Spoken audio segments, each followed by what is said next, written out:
DisRace, we back, man. We been had a heated conversation. It wasn't heated, it was pissy. It was pissy. It's pissy. We can go away for the pissy conversation. Pissy conversation. All right, man. The elephant in the room, Dallas Cowboys. No. Yeah, it is. It's the elephant in the room. It's his show. DC not here. Yeah. That's one of the things he texted me I can talk about. Dallas Cowboys, how'd they do, Bo? That's your team, right? Yeah, that's my team. How'd that go for you? It didn't go very well.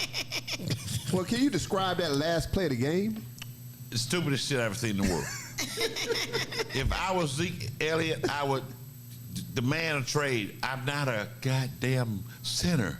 I'm a running back. It was a trick play, And now though. he's on video for life of the stupidest play in the damn world, getting knocked over backwards.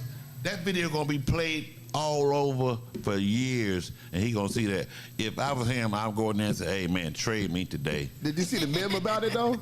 The meme was they showed a video of this guy getting ran over by a horse. Yes, I've seen all of them, man. Well, so now that there's no hope for the Dallas Cowboys at all ever in life, who do you got going to the Super Bowl? Who you got going to the Super Bowl, Brian? I'm gonna go ahead and say Eagles and Chiefs. Eagles and Chiefs. Well, I'm gonna say. I was saying Eagles and Bengals. Nah, I'm gonna agree with Brian on that one. I'm gonna say Eagles. I got the Bengals. And the Bengals because I have a question mark on Patrick Mahomes' leg. Nah, Possibility, but That's the only reason why. Because at home to lose twice in 2 years, kind of don't think it can happen. But he ain't 100%. but Pacheco, the running back, wasn't playing the last time. He wasn't there when they played. So now you still got Pacheco. You got the other running back they just brought off IR. So they'll have a running game. I think what they're going to do is kind of like offset Mahomes' injury, come in, run the ball. You got Travis Kelce, and the other tight end is now starting to step up. I just think the Chiefs take this one, man. Well, I think they're going to be like more of a real West Coast type of offense, real quick passes to get the ball out of his hands from there. But it's going to be interesting because with him not being as mobile, Bengals did a great job with their scheme of defending him the last time, and that ain't going to work because he's not going to be the same. So that's going to be interesting there. Well, like I said, I think the offset is that you got those two running backs back. Also, the biggest key, we tend to focus on the Bengals offense. We tend to focus on Pat Mahomes and the Chiefs offense. But the difference is that Spagnuolo, the defensive coordinator for the Chiefs, he just does not show up in big games. If you go back and check, anytime it's a big game, it's normally the Chiefs offense that pull them out. Against the Buffalo Bills last year in the AFC Championship, it was the offense that pulled him out. Spagnuolo in the big games just does not dial him up the way he does during the regular season. You're right about He'll that. have to show up. Yeah, you're right about that. Is Ed Reed gonna hire you? You sound good, man. That was Hey, just man. You hear me? I got caught up. man. I thought I was on ESPN. What's Ed Reed doing out there, man? What's he got going on? Ed is back here right now in Locust Grove. I don't know if we got to go back next week to the town hall meeting. Did you hear it say we? He said we. He's He's a consultant. He's a consultant. No, he's not. As a matter of fact, they sent us home after being down there about 3 weeks, couple weeks. It's just a lot that has, and I don't like to put my HBCUs on blast, but there's a lot wrong with Bethune-Cookman. If I myself and any of you guys had a child, you probably wouldn't let your child play in those type of conditions, calling themselves a college football player.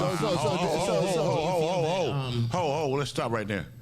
Did you hear what he said? Yeah, I'm about to ask a He question about it. said you would not want your child to play in them kind of conditions. Now, I'm gonna let you ask your question, but you got to elaborate on that, brother. Yeah. I mean, plain and simple. Go ahead, ask your question. Well, you want me to answer the question or let Tim? I'd rather him go ahead. It actually feeds all into that. Yeah. So now you've seen these conditions at Bethune, right? You're going through this experience. Does it change your outlook on how Deion handled the situation? No, only because what Deion had at Jackson State was the Taj Mahal compared to what they got at Bethune-Cookman. I'm just being honest with you. But Jackson, Mississippi hasn't had clean water in, what's up? No, I understand why Deion left. Let's elaborate. I understand that's why Deion left because of facilities and everything. The only reason the problem that people have with Deion is that Deion preached like, we're going to do it this, we're going to build it from within, we don't have to go over there. Then he left. All right, and then he left. Yeah. I think if Deion would have stayed two more years, then nobody would have had a problem with it. But at the same time, it's good that he did leave because let's just say Colorado waits until the end of the season to offer him, but then he comes in there against North Carolina Central, lays an egg, he might not get that offer. So I understand why he left. Now, going back to Bethune-Cookman, it is probably, I don't know how many of you guys ever been to a field house or anything. It is, Yes. It is atrocious. Like, I can honestly say that in one of the main buildings where if you're coming to visit the head coach, right down from his office, the bathroom that everybody's supposed to use had to be at least 3 or 4 years of media equipment that's stored in. When we finally got the guy to take everything out, it was rat turds. There was a rat motel up in the bathroom itself. So the leadership, like they say, and you can go watch Roland Martin for the last 3 episodes, he'll tell you the leadership is bad. There are a lot of lies. I know if DC's watching it, I heard Reggie Theus was your boy. Reggie Theus is a lie. He's part of the problem. There are a lot of black people that talk about HBCUs and part of the culture that are stealing money at Bethune-Cookman.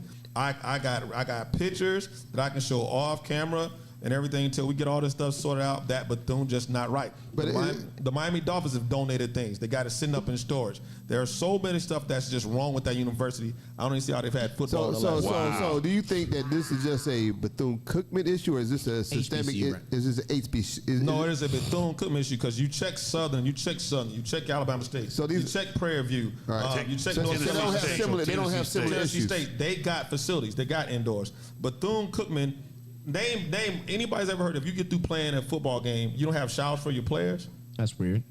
Wow. They don't have showers. Wow. The coaches don't have showers. It is by the grace of God they have not had staph infection, or if they had staph infection, they hadn't reported it. Right. But it's by the grace of God that none of those players have got staph infection because they cannot shower till after they play a game, get back on the bus with all their clothes still dirty and stuff, and then go back to the Where were they facility. playing? So So they now let me have- ask you this: If that's a 10-hour drive, 11, they still, yeah. was the expectation that Ed Reed was supposed to pull a Deion and go in there and rebuild that organization? Was that the plan? Well, that was Ed's plan. I was down there. The only thing Ed asked was that one, because the administration. The only reason Ed went viral, for those that know, is that we were down there. The administration wouldn't return our calls. We're sitting here interviewing a defensive end with his dad and his girlfriend, and I fell through the chair. We're sitting there interviewing, and I sit in the chairs, and the other coaches and Ed, and we're sitting there talking to the guy about his money and stuff, and I fell through the chair. Now, I didn't let the father and the girlfriend know it, but, that stuff He that didn't really happens. fall. Like I said, the leadership at Bethune is wrong. It's a whole lot of mismanagement of You funds. fell and then not.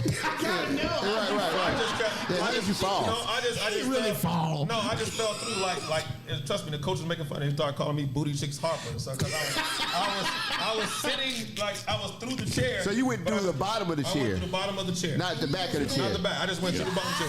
Oh, booty cheeks. Oh yeah, for a second, and then I just kept on holding the You thing kept your because composure. You were talking with That's somebody. the first time your ass went at the bottom like that. Coach Reed, good one. Coach Reed was just explaining to the young man about his scholarship, the money, and coming back and Right. stuff. So Man. did you lose blood circulation? No, we ain't. Oh, he rushed it through it. Credit Coach Reed. Now, when he kind of hears somebody saying something, and so when he kind of glanced back, You a soldier, man. I think he noticed I got a little bit shorter. So when he looked back, he kind of just did his head like this, rushed through the meeting, Oh, booty and then cheeks. stuff.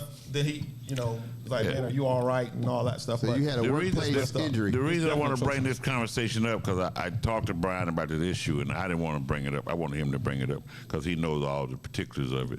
But for the HBCUs and I heard a conversation from Deion Sanders.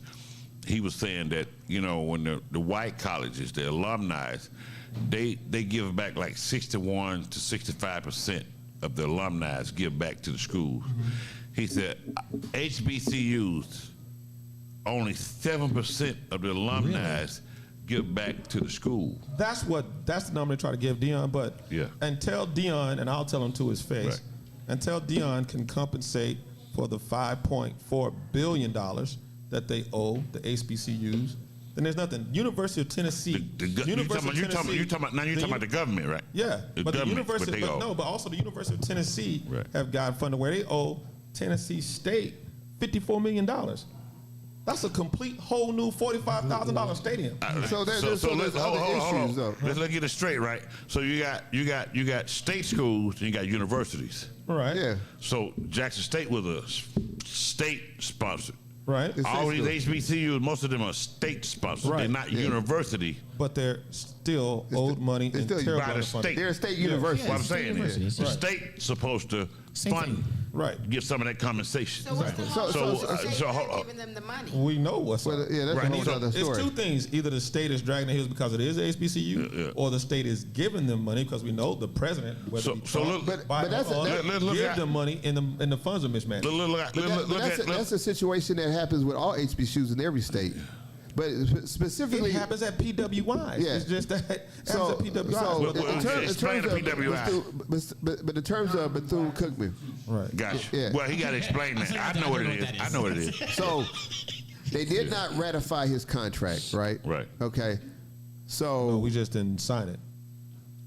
that's why I'm trying to get clarity because I Okay, saw a yeah. headline saying they did not ratify his No, contract. we went down there and we refused to sign it. They wanted Okay, control so that's of why I wanted to get that everything. clear. Yeah. Yeah, they wanted control before I talk. Right. They wanted to run it through all these different channels before Ed talked, before he said anything about it. And then all the money that football brought in, and trust me, we had some heavy Right, hitters. right. Still do have some heavy hitters lined up.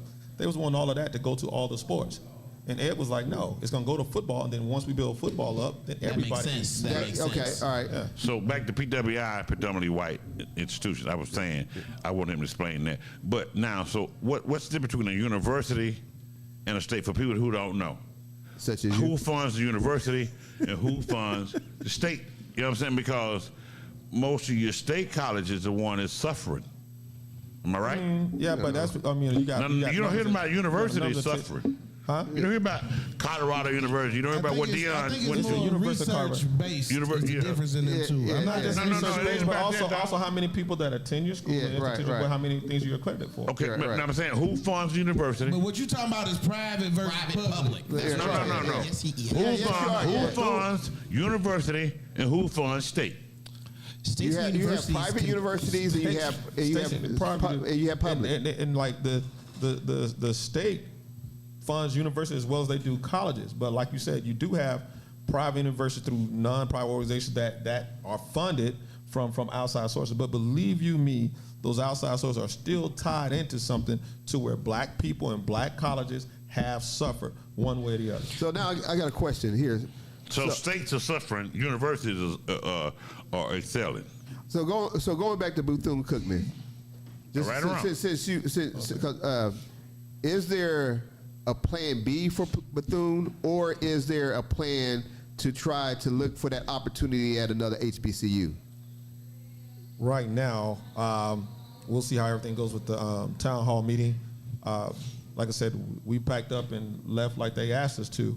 I would like to think that if things certain people got away, it'd be a plan B. Because Okay. I mean, the one thing about Bethune-Cookman, they own a lot. That's the frustrating thing about it. They got buildings, they got places for a football facility if they just get out of the way and renovate. I'm saying like if somebody came in and did maybe $10 to $20 million worth of just renovations, not building nothing or anything like that. I mean, you got a very, can get very that. strong FCS school that's in the perfect location that can win some ball games. Florida. So look at this like this. Right. And when, Florida. when we started this, you were very aggressive towards Bethune-Cookman about Right. their practices and whatnot. And then in turn, you're also talking about how much the HBCUs have been shortchanged. So where's the middle in that? Like how much of this is completely their fault, and how much of this is more of a situational situation? I think the moment some of these universities Systemic. went to a trustee you. board, I just think they always got them a boy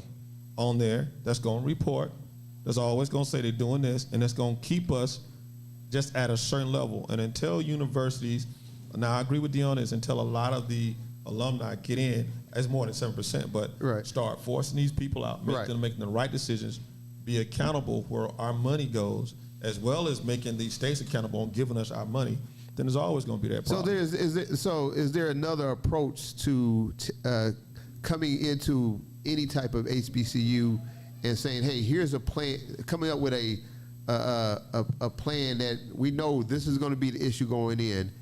Let's come up with a plan before we step in those doors or try to step in those doors to introduce ourselves and create a newer opportunity. Man, You too white, man. We got a heck. You too white. Actually, because we're about to wrap up.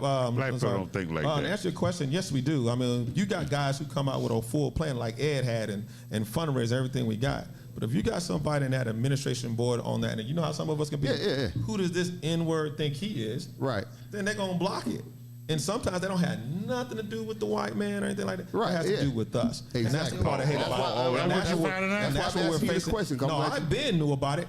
I just thought we could get around it when we went to Bethune. Right. Exactly. Exactly. And Bethune, man, people don't realize Bethune is a big school, man. It's in Florida. It's got a big following, big population. Well, it sounds like nobody has really put something into it since Mary McDowell Bethune. All right, so they have not done anything since the Klan was running stuff down there. It's terrible. And I'll show y'all some pictures on. Yeah, All right. I'm just being honest. All right, man, we'll be right back, man. We're going to be back. This conversation ain't going to be over.